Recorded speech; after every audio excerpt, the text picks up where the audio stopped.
Thank you so much for joining us on the Dwelling Show. I'm your host, Ola Dantes. I've got the legendary Scott Choppin with us. Hey, Scott, how you doing? Ola, great to be here. I'm doing great. Thanks for the invite, and so happy to be here with you. Yeah, I definitely can't wait to dig in a little bit. Yeah, so I'm sure you can do it way better And you're than the I only one can. who's ever called me legendary, by the way. There's always a first time, I'm right? gonna, I'm gonna tell my wife you said that. Hey, this guy met. He said. And this is on recording too, so she can hear Yeah, it. right, right. I have proof. Get her to subscribe and give us a review while she's there too. Hey, I'll tell her to watch this. Just like see what you see. That's I like yeah, that. great to be here with you, Ola. No, Thank you.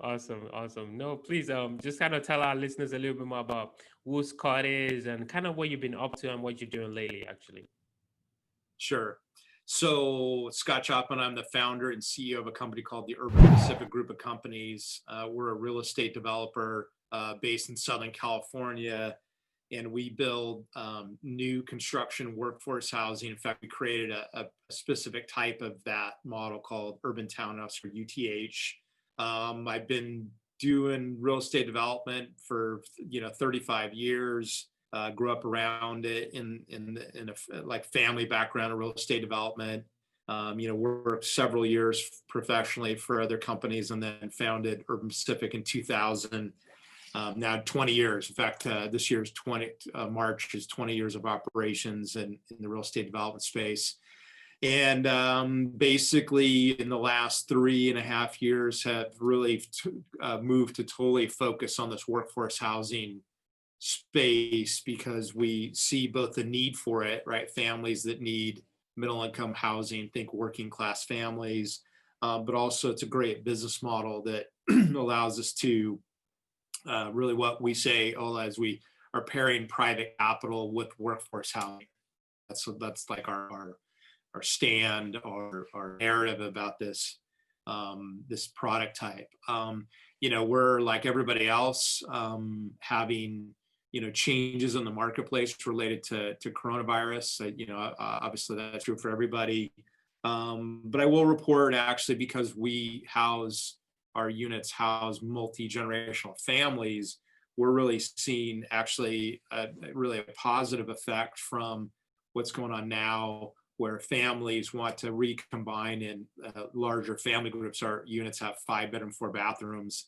And so we're at this space where people go to when they move out of other places, they move into our units, which we're really happy for. Anticipated that before this recession came, but now that we're in it, we're happy that it's performing the way we expected.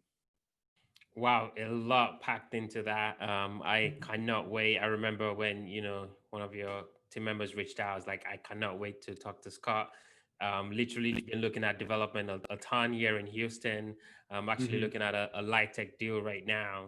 So Gotcha. affordable housing, workforce housing, not Yeah. not a major overlap, but there is that Mm-hmm. kind of sweet spot. So cannot wait Yeah. to jump in. So first and foremost, maybe we should just do that.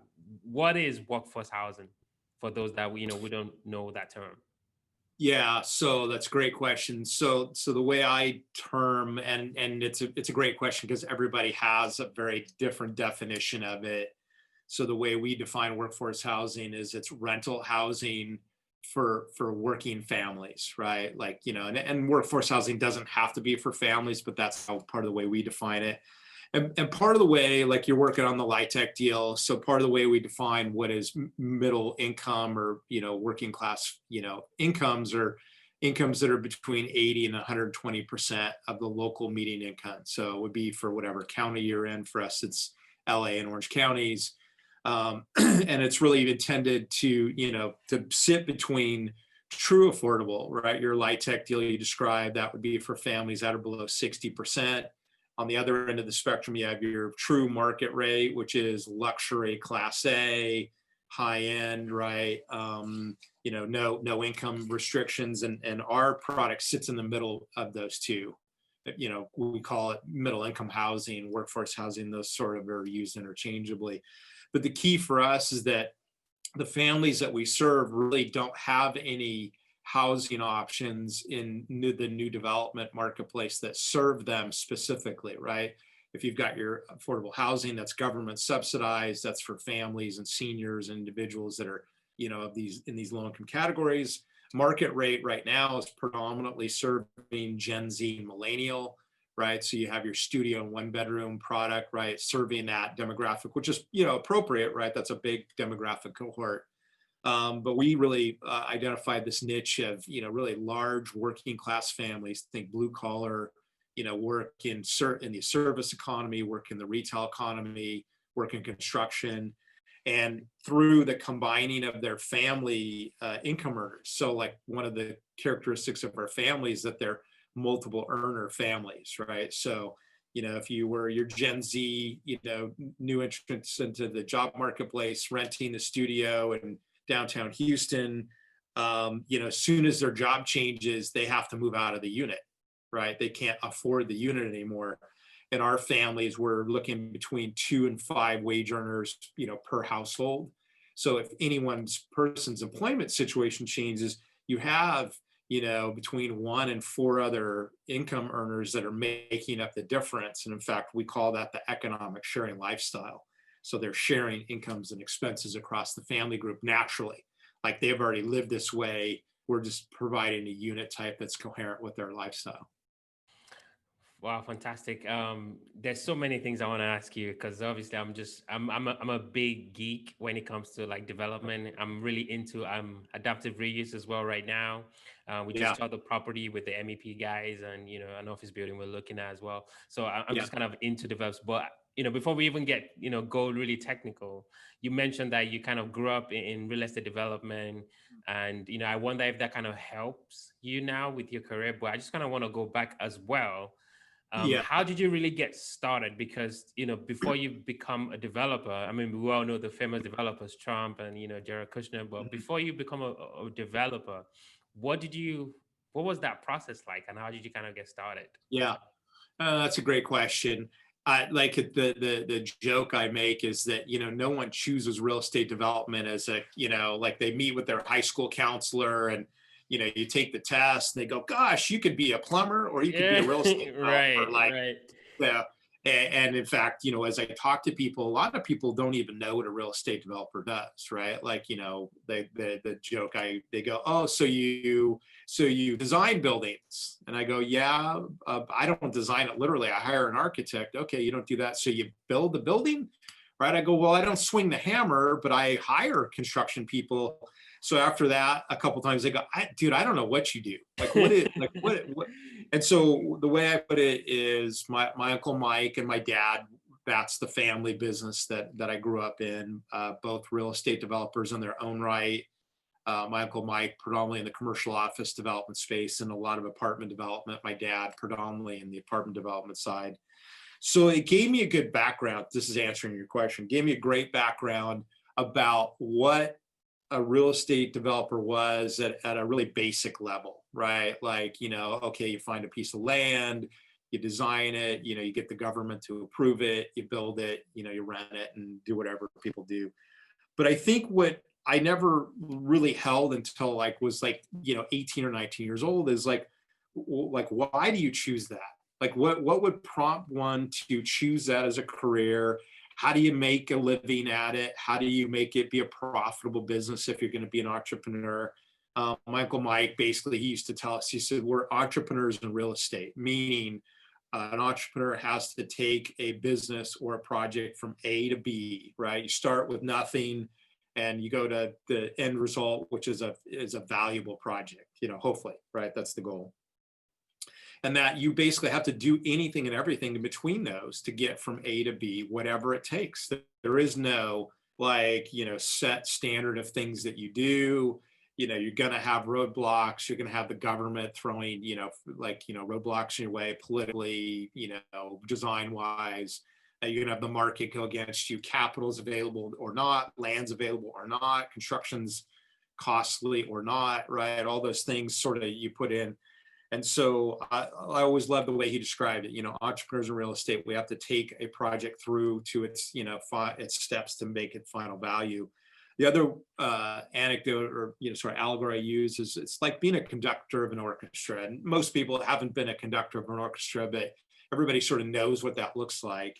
And I use that analogy because basically a conductor basically is responsible for creating the whole like event, right? Like you have a concert in Carnegie Hall, the conductor is responsible for picking the music, for hiring the team, right? And in the where I say specifically is the conductor knows what the violinist should play. He doesn't or she doesn't play the violin themselves, but he goes, they fit with this, the cellist and the violinist and the people playing flute. Now I know how that all should fit together and what they should be playing, but I don't actually play it myself. I don't play the violin per se, but I know what it should produce and what the final result should be and how it fits together with the overall like team, right? And basically the conductor is responsible for delivering a final product, right? Even if they don't do any of the parts, the component parts themselves, they bring it all together, right? They're the synthesizer of it, if you will. So, having a family background, instructed me on that, but ultimately it was reading, one of several books. But the most famous one people would know is, How to Make $1 Million Investing in Real Estate on the Weekends. Famous 50s era book. And that book, I read a lot naturally, and was sort of looking for, at 18 or 19 years old, like, what am I going to do, right? I gotta, how am I going to, like, I knew I was ambitious to do things, to produce an identity, to be successful, to make money, to have money to take care of my family. I knew at that point that I wanted to have a family, and that this book opened my eyes about what being an entrepreneur meant, meaning, yes, go from A to B, but why do you create that valuable project? Well, at the end of the day, it's to produce a valuable asset that is more valuable than what it costs you to buy it and repair it or build it, if you build a new building. And so I think it's sort of the combination of the background in real estate plus just observations of what other people were doing in the marketplace vis-a-vis reading, watching other people doing it. I even worked in the trades for a couple of years out of high school. And sort of that like started to paint the picture for me. I go, oh, okay, you create these projects, you sell them or you rent them at the end of the day to create value. And, if you do it correctly and in a disciplined way, you can make a lot of money, right? I think certainly the development industry is known for producing great value and great profits. It's also incredibly risky. And so, you learn how to make the money, and then really you spend the rest of your career learning how to mitigate risk. And that's where I am today.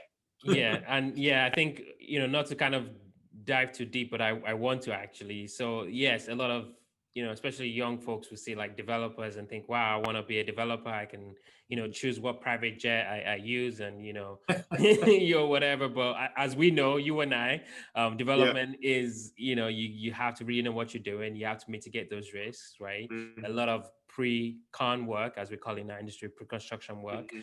So how, what are the ways, just a few, do you kind of mitigate those risks, right? And on the Yeah. back of that, what are the barriers to entry, right? So if there's a young person listening to our conversation thinking, hey, maybe I want to be a developer, right? What Yeah. are the barriers to entry? Like when you were 18 reading those books, what were the things that you had to overcome? Yeah, so great question. So mitigate risk. I mean, obviously there's infinite numbers of ways to mitigate risk, but really if you think about it, like what are the risk categories and how do we mitigate those? So, when you think about what a developer does, you identify a market that you want to operate in, both geographically and also are you doing apartments, are you doing for sale, are you doing retail, commercial? And so inside of that is to create a strategy that anticipates future changes and drift in the marketplace. Now, that's not an easy thing. I say it like, I don't mean to say it's simple. Oh yeah, figure out a great strategy and don't mess it up, right?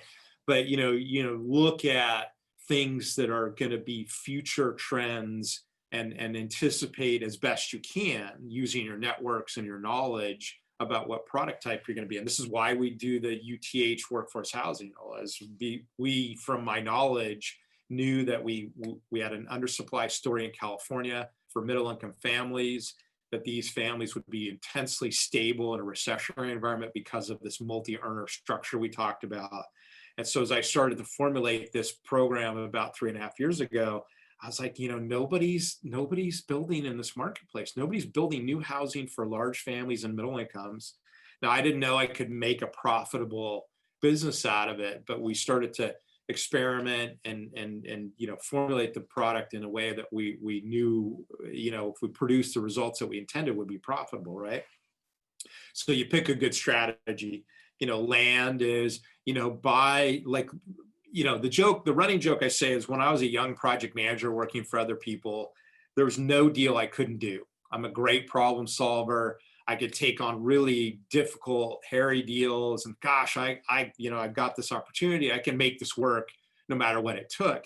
Now I go, no, don't do that. Like, I'm looking for the easiest possible project. Now, there is no easy project, but as an example, like, I was having a conversation with a guy, and he ended up building an apartment building on a fairly sloped site, right? And I go, nah, dude, I don't do that anymore. I want to build like dead flat. I don't like any slope. I mean, maybe a little bit, right? But nothing intense. Like, I look at slope sites, my team brings them to me. I go, nope, next. Sites that have environmental issues, leak underground tanks or oil and gas in the dirt. Nope, next, right? Anything that's like doubtful about the zoning or entitlements needed to approve the project, and that's any sort of heavy lift. No, next. In other words, there's you sort of get disciplined to reject a lot of sites and do it very quickly, right? Versus, when I was young, I'd hang on to everything I could. Right? I can make this work. I can make this work. And I think that's a young person, young in their career or young generally, is just an optimist, right? Like, people who are developers have to be optimistic, right? We're self-selected to be able to sustain a very difficult business, right? So, and I'm still an optimist, right? It's just now I'm much more seasoned. And I go, oh, I did that. That didn't work. Oh, I did that. That didn't work. Gosh, let's not do that again. That was terrible. Let's not do that again. And so eventually sort of start eliminating all these other choices, right? If you have 50 choices of land locations and land types, you're going to pick, 2 out of 50, and 48 are going to get rejected, right? The other one I would probably, I'll finish this question with this. When you underwrite a deal, right? So you're in your deals in Houston, you're looking at your LIHTC deals, maybe talking about your adaptive reuse deal.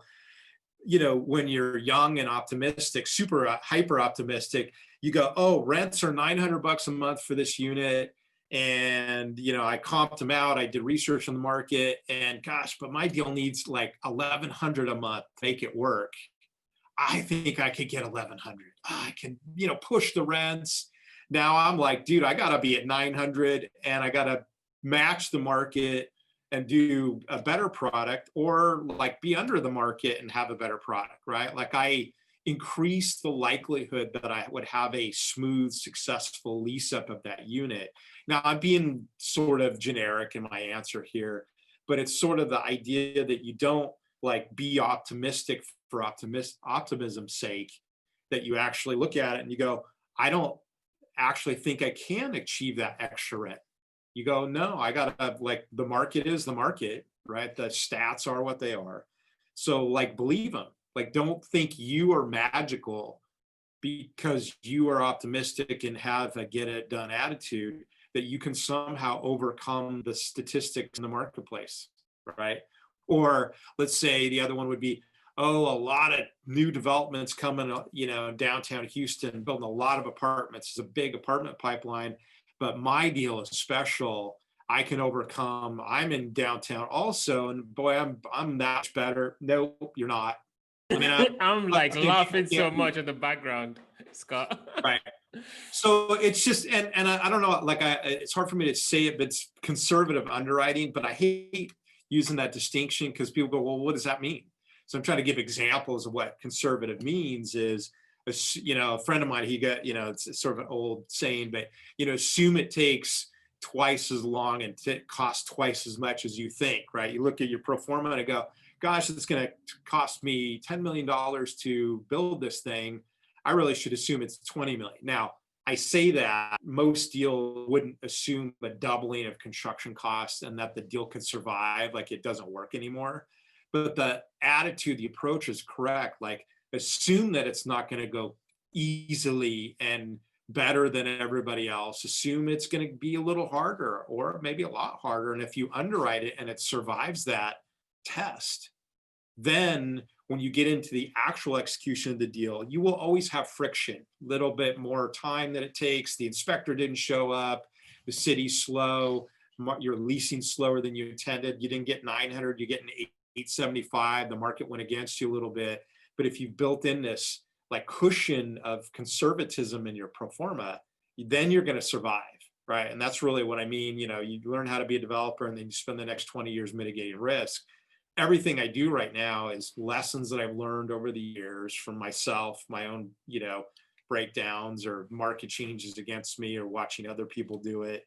That's why I always encourage people, and this sort of goes to your second question, which is get a mentor, like joint venture deals, partner with somebody. Assume when you're getting into the business that you don't know everything, and that there's a lot of other people that if you make them the right offer of free time for internship, or I found a great land deal, I tied it up, I'm bringing it to you, Mr. Developer, to do the deal, and I want to be a partner, and teach me, right? Maybe I'll like take a little less of an equity position in the deal or get paid less if you're trying to flip it or whatever, but let me hang around. Let me go to meetings. Let me read all the documents. Let me help, right? Interning for free is the other option. In fact, I'll encourage people, Olaf, go to my LinkedIn profile. It's just Scott Choppin on LinkedIn. There's an article I wrote called Six Ways to Build Your Real Estate Development Career.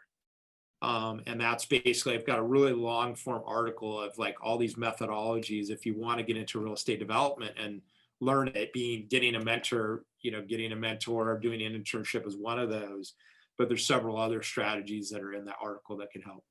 Oh wow, Scott, thank you so much. I really, really appreciate that. Thank you so much for that offer.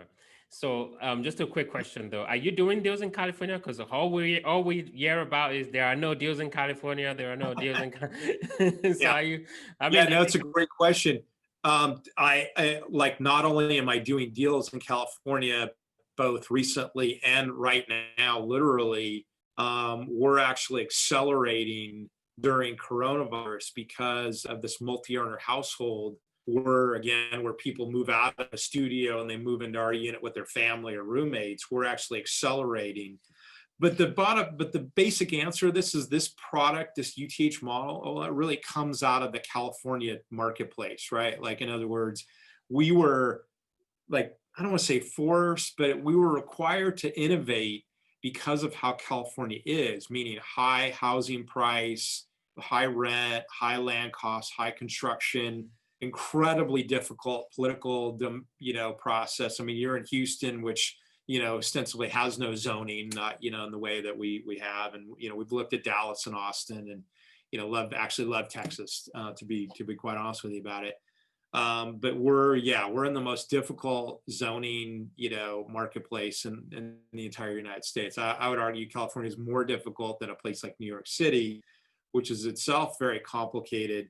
But the thing about New York, at least in my, knowledge of the marketplace and people that I have in my networks that are in New York, is that New York at some level wants more housing, right? Like, they go, we're a really tight market. And, today we can argue that, New York's deeply affected by coronavirus, but, it was the hottest market in the United States. It will become that again in the future at some point. But New York really has this attitude of, like, they want development, right? Yeah, and neighborhood groups and neighborhood councils are resistant, but California has a deeply embedded resistance to new housing projects, like politically, in neighborhoods, city councils that are like hyper responsive to neighbors to kill off projects. And it's getting a little bit better more recently, but we come from a very difficult process and environment for that. And so what that does when you do get a product like UTH, it works really well, but that really came from the environment, right? Like, if you're an animal that evolves on a island, and the predators, etc., and how to deal with that, then you survive. And that's basically what we are. We're a product. Our design is a product type, is a function of the California marketplace. Now, I will say this: we've tested the model in places like Portland, Seattle, Denver, We're actually looking at Dallas for a period of time pre-coronavirus.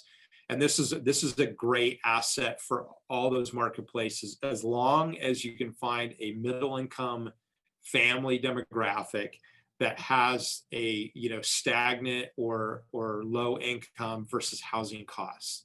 Right now, every metro has a different formula. Right? Portland is different than LA, is different than Denver, that's different than Dallas. As long as you can look for that gap, right? This is housing costs, this is incomes, right? That spread, when it's big enough, right, between middle incomes and high housing costs, then that's where our formula works. Fascinating, fascinating. Yeah, I mean, I just want to mention something. I was looking at a deal that was in a municipal solid waste landfill.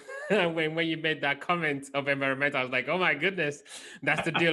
That's one of the deals Yeah, I'm grasping onto. But I think from what yeah. you've just said, that's probably going to be a pass. Anyways. Yeah, look, yeah, and I never want to be the person that like squelches somebody's optimism, but we think of it this way: you're by choosing sites that have less complexity or less problems or less friction is the way I describe it, right? Friction being anything that costs your project more or slows you down or increases complexity.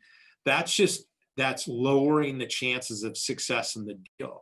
So when I look at a flat site, or I look at a site that's clean, or I'm delivering a product type that's undersupplied, and I have no competition really, and I can produce profits, all those, what they do is they increase the likelihood of success. And that's ultimately what it comes down to. Complex sites have lower likelihood of success. Simpler sites have higher likelihood, right? Just generally, like if you look at the comparison. Now, I don't say any site is simple, and development is never a simple process, right? It's complex relative to other, real estate investment types, say value add. You can just go buy apartments and, do paint, carpet, and countertops and counters and cabinets, and that's a simpler process. But in many cases, the profitability is less too, right? Higher risk, should be higher profit. It's just that you got to take the higher risk while mitigating it as much as possible, right? So people look at California, like you described, and go, oh man, California is like the toughest marketplace in the United States. And I go, it is. But we've figured out a product type that we can fit in the specific niche of certain neighborhoods, certain land types, certain renter profile, certain build type, certain financial structure, equity and debt, that the combination of all those basically mitigates risk maximally, right? Reduces complexity as much as possible, which increases, profitability, and mind you, while also being innovative, right? Like we're not competing with 15 other big developers in that marketplace, right? Which is what's happening now, where you've got the studio and one bedroom product that's serving Gen Z and millennial. Very good marketplace, big demographic cohort, largest in US history, right? The combination of Gen Z and millennial, right? That's really where people should be competing, but that doesn't mean you have to, right? And in that marketplace, all the big players are in that marketplace, which is just a signal, another complexity, right? When you have more competition, that makes the marketplace more complicated to assess it for your project to be successful or not. And then also when a recession comes, if you're competing against the Trammell Crows and the Holland Partners of the world, right? You're not gonna, if you're not them or some proxy of them, then you're gonna have a harder time competing. They can lower rents more, right? Trammell Crow can lower rents and wipe out the majority of their competition if they want to. Like they have a big enough financial statement that they don't worry about that. I mean, they're concerned about it. They want it to be profitable. So I don't, get me wrong, but they go, oh, XYZ company, they got a competitive product and they're at, $900 a month. Okay, I'm Trammell Crow. I'll be at 850 all day long. I still am doing okay, but I'm going to basically drive them into the ground, right? I mean, that's like, very, rough, pure competition.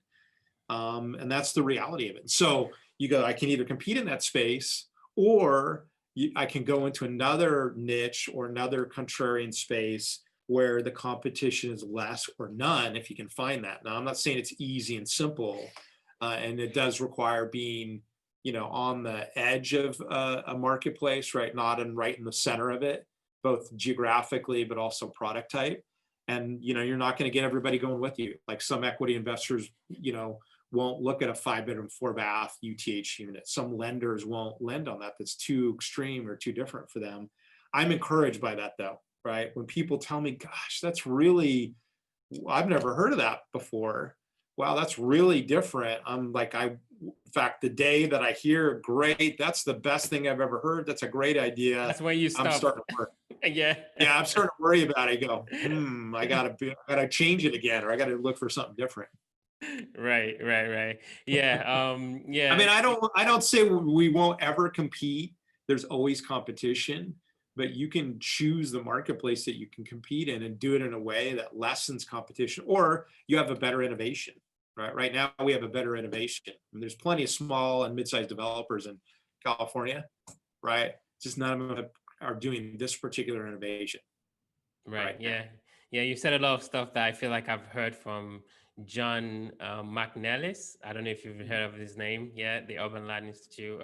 He has I think he has a book out that I read as well.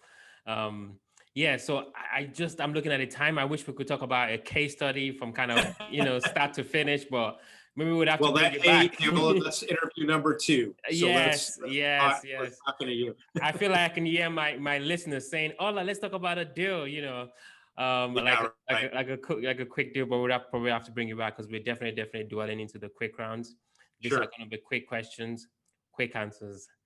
Yeah. So, first question: what makes you, Scott, unique? What is that differentiating factor that separates you from the next guy or the next girl? Two quick things. One is my organization around continuous competitive learning, right? Like I'm just like super hungry for new ideas, new knowledge, always. Not that I've ever had any doubts that that was a good thing. I just realize how special it makes me. And then I think the organization around building strong networks, like being an offer of help to people around me such that I can attract the best people to be of help back to me, right? So I form the best teams and gather the best people around me because my philosophy is to be, first and foremost, an offer of help, powerful offer of help to, those around me, and then ask for powerful help in return. Wow, love it. You're an avid reader, just like me. You mentioned. What was the last book that you read? What was the one thing that you picked up from that book? So the one book I'll mention that I'm really encouraged is it's Grant Cardone. Everybody's heard of Grant Cardone. It's his 10X rule book. And he's got this concept in there called omnipresence. And it's really a marketing and sales terminology, but it's the idea of that, as a company, any business, right? Whether it be real estate development or real estate investment, you really need to always be putting yourself out into the marketplace, in the public domain, right? Public speaking, being on podcasts, right? Writing articles, social media. And omnipresence is this idea of being pervasively out in the marketplace, being basically what Grant says, everywhere, all the time, to everyone, right? That's the goal. That's the idea of doing that. And I don't know that it's physically possible to do that in the way that he writes about, but I've basically spent the last 3+ years really working that deeply. Predominantly we do it to help us expand our networks of investors, right? To invest in our projects.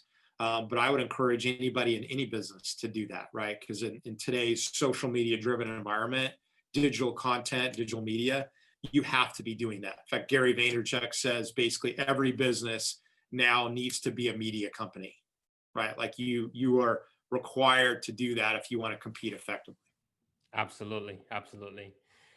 Final question, Scott. You're doing amazing work with this niche. Product type. You've obviously got your family. You're a busy man. What do you do for fun? Yeah, so great question. Well, not enough. Let me start there. Not enough. I do a couple things. In fact, as I'm sitting here in my studio, right there is a Stratocaster. So I played guitar my entire life. I'm a real big fan of the blues genre. So you could think, guys like Stevie Ray Vaughan, Albert King, all those old school, blues guitar players. So I'm a big fan of that. And then when I can, I try to get out into the water. I live in the city I live in is Long Beach, is at the southern end of LA County, next to Orange County, right on the coast. And I try to go sailing when I can. So, going out sailing on sailboats. Nice. Really appreciate that. Thank you. If there's somebody listening and thinking, wow, maybe they're in the California market or anywhere in the country, and they want to kind of get to know you, maybe plug into, um, everything you're doing, what is the best place people can reach out, get to know you more? Yeah, so here's what I would do as an offer to your audience. Anybody can email me. My email address is choppin, Choppin, at urbanpacific.com. Tell me you were on Ola, or just tell me you saw me on Ola's show, and tell me you want to get our free ebook, which is entitled How to Survive and Thrive in a Recession, which I think is a good subject matter right now, given the rapid and deep changes that we have going on in the economy. So send me a note and an email, and we'll send out the ebook. We'll add you to our email list. That's a great way to get a hold of me. People can go to our website, of course, www.urbanpacific.com, and then go to our investor education section. There's a ton of stuff, all the stuff that we're talking about today, underwriting markets, new market cycle trends, all the tracking and reading and analysis that we're doing in the marketplace. We're just sharing that out onto our e-blasts and blog posts. So a lot of good information coming out. Scott, really appreciate you. Thank you so much for your time. We definitely have to bring you on for part two. I really appreciate you. Thank you.